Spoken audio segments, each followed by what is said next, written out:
नमस्कार। धनु राशि, राशि चक्र की 9वीं राशि है ये और आपकी राशि के स्वामी होते हैं बृहस्पति, यानी कि गुरुदेव, यानी कि जुपिटर। सजिटेरियस की हम बात कर रहे हैं यहाँ पर।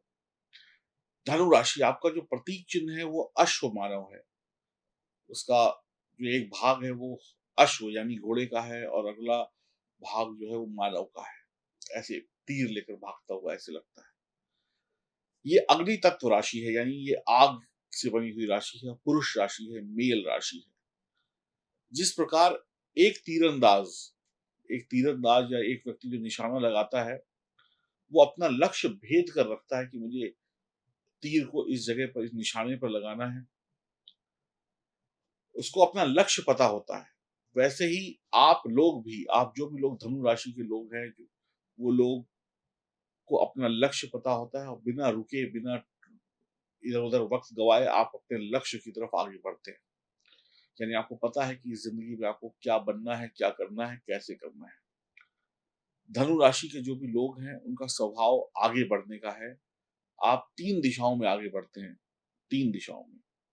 बहुत महत्वपूर्ण बात मैं आपको बता रहा हूँ, ध्यान से सुनिएगा। आप लोग 3 दिशाओं में आगे बढ़ते हैं और जो बात मैं आपको बताने जा रहा हूँ, शायद आपको पता ही ना हो। इस वीडियो के बाद पता चले कुछ लोगों को। भौतिक वातावरण, भौतिक वातावरण क्या होता है? ये सांसारिक, घर, दुनियादारी, ये सब जो है, जो भी दुनिया में चीज़ बनी है, ये भौतिक वातावरण है। मानसिक रुचियाँ, एक होता है ना आपके दिमाग कहता है ना आपको ये करना चाहिए, जो मुझे पसंद है मैं वो करूँगा। एक होता है दुनिया की बातों में चलकर काम करना, एक होता है अपने दिमाग से काम करना और तीसरा है आध्यात्मिक विकास। तीसरा है ना हमें दुनिया की बातों में आना है, ना ही हमें अपने दिमाग का इस्तेमाल करना है, हम तो सिर्फ़ ईश्वर के द्वारा बनाए हुए मार्ग पर चलेंगे क्योंकि आपकी राशि का स्वामी जुपिटर है। जुपिटर यानी कि गुरु, यानी कि आप अध्यात्म की राह पर चले जाते हैं। इन 3 जगहों पर आप बहुत फिट होते हैं। अब इसमें से कौन-सी राह आप चुनेंगे कि आप भौतिक वातावरण में जाएँगे, मानसिक में जाएँगे या अध्यात्म में जाएँगे, ये आपकी जन्म कुंडली तय करेगी और जन्म कुंडली में बैठे हुए सितारे तय करेंगे। इसलिए मैं कहता हूँ जन्म कुंडली की जाँच करा लें ताकि आपको आपका सही लक्ष्य पता चल जाए। आप लोग जो है ना स्वतंत्र रहना पसंद करते हैं, यानी कि आज़ाद, आपको कैद नहीं पसंद है, आप यानी हर काम को आज़ादी से करना पसंद करते हैं। आप स्वतंत्रता से काम करते हैं, आप अपने कामों में रोक-टोक, अंकुश, प्रतिबंध पसंद नहीं करते, आज़ादी से काम करना पसंद करते हैं। अभी तक अगर आपको मेरी बात थोड़ी-सी भी अच्छी लग रही है, समझ में आ रही है, तो चैनल को सब्सक्राइब करें, बेल आइकन के बटन को दबाएँ, फ़ेसबुक, इंस्टाग्राम पर हमें फ़ॉलो करें और आपका स्वागत है हमारे अपने चैनल पर। और अगर आप अपनी जन्म कुंडली दिखाना चाहते हैं, तो भी दिए गए नंबरों पे संपर्क कर सकते हैं। आपके पास तेज बुद्धि है, आप ऐसे व्यक्तित्व वाले इंसान हैं जो रंगीन व्यक्तित्व है, यानी कि कहते हैं ना ज़माने के साथ चलने वाले व्यक्ति हैं, रंगीन मिज़ाज इंसान हैं, उत्साही हैं, हमेशा एनर्जी भरी रहती है। बस आप कभी-कभी ओवर कॉन्फिडेंट हो जाते हैं, जिसकी वज़ह से नुकसान खा जाते हैं।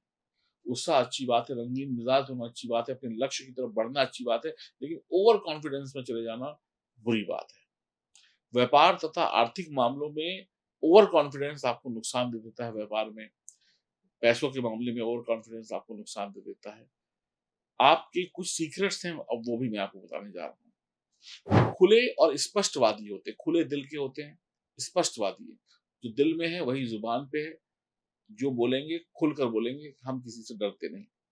कभी-कभी इतना ज़्यादा सच या इतना ज़्यादा मुँहफट हो जाते हैं या इतना ज़्यादा सच बोल देते हैं या इतना ज़्यादा बोलते चले जाते हैं कि दिक्कत हो जाती है। सच बोलना, दिल की बात बोलना अच्छी बात है, लेकिन मुँहफट होना गलत है, ज़्यादा मत बोलिए। ऊर्जापूर्ण तथा आवेशी प्रवृत्ति के होते हैं, हमेशा आप एनर्जी से चार्ज रहते हैं, हमेशा आप एक्टिव रहते हैं, आपकी बैटरी हमेशा चार्ज रहती है, हमेशा आवेश में रहते हैं, बस तुरंत हमेशा तैयार हैं, थोड़ा गुस्सा भी रहता है।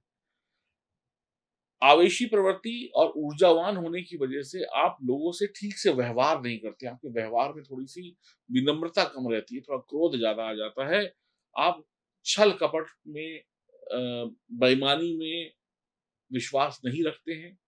अगर कोई आपके साथ बेईमानी या विश्वासघात या छल-कपट करे, तो सहन नहीं करते हैं, फिर उसकी तो ऐसी की तैसी। धनु राशि दृढ़ स्वभाव की राशि है। तो बिना मतलब के या बिना बात के आपको कई बार खीज उठ जाती है। बिन कोई बात नहीं होगी, कोई मतलब नहीं होगा, आप चिड़चिड़े हो जाएँगे, कुछ भी बोल देंगे, यानी गुस्सा करने लगते हैं, यानी कि कुछ ना कुछ उल्टा-सीधा बोलने लगते हैं, करने लगते हैं बिना मतलब के। पता नहीं चलेगा कि कारण क्या है, बस कर रहे हैं तो कर रहे हैं। जीवन में कभी भी धर्म, कानून, जोशी जैसी गुप्त विद्या में आप रुचि रख सकते हैं। जीवन का कोई ना कोई एक फेज़ आएगा, उम्र बढ़ेगी या कभी भी किसी भी उम्र में आप धर्म से जुड़ जाएँ, कानून से जुड़ जाएँ या गुप्त ज्योतिष से संबंधित कोई गुप्त विद्या की तरफ आपका रुझान हो सकता है। अब ये बचपन में होगा, जवानी में होगा, बुढ़ापे में होगा, लेकिन कभी ना कभी होगा। आप लोग आशावादी हैं, आप लोग निराशावादी नहीं हैं, हर एक चीज़ आप को पता है आशावादी हैं मतलब हो जाएगी। आपके यहाँ असंभव नाम का शब्द नहीं है। जीवन के प्रति आशावादी हैं, मतलब जीवन को पॉज़िटिव वे में देखते हैं, कि सब अच्छा होगा।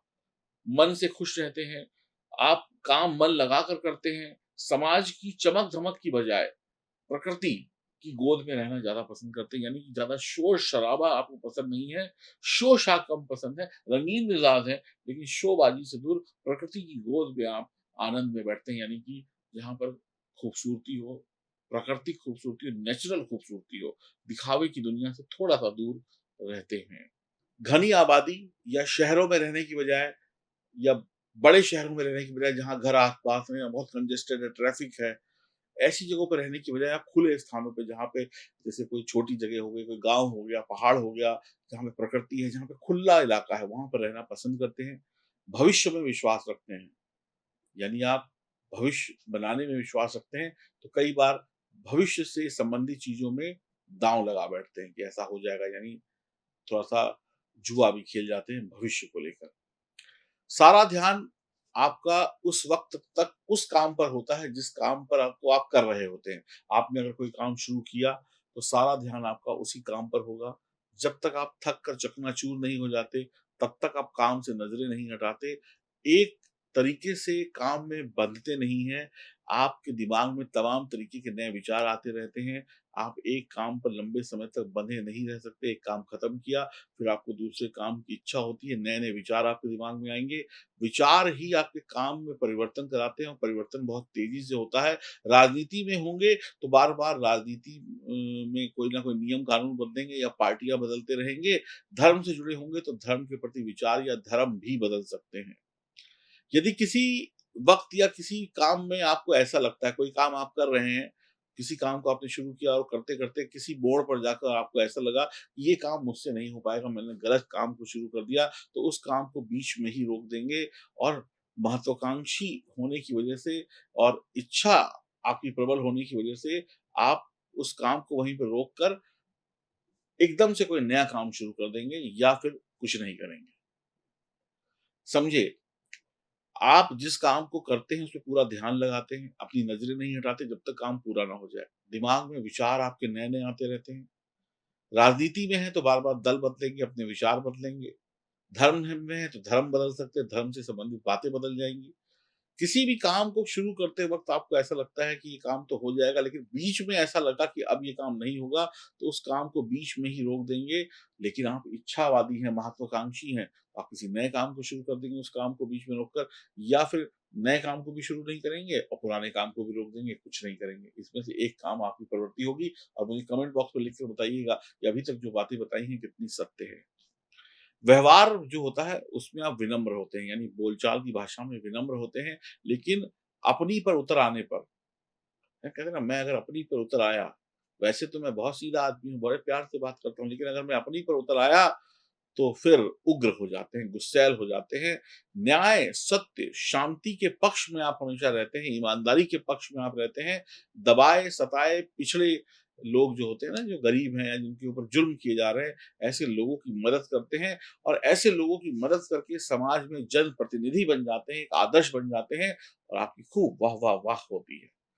अभी तक मैंने आपको 10-12 बातें आपके सीक्रेट्स बताए।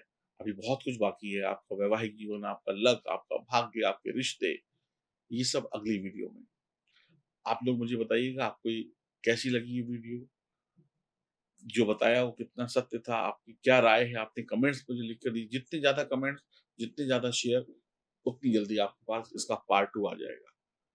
और अगर आप अपनी जन्म कुंडली पर विवेचना करवाना चाहते हैं, मुझसे बात करना चाहते हैं, अपना जीवन को बदलना चाहते हैं, अच्छा करना चाहते हैं, दिए गए नंबरों पे संपर्क ज़रूर करें। ये स्क्रीन पर जो नंबर है, यहीं पर आप जाकर अपनी अपॉइंटमेंट बुक करा सकते हैं। नमस्कार।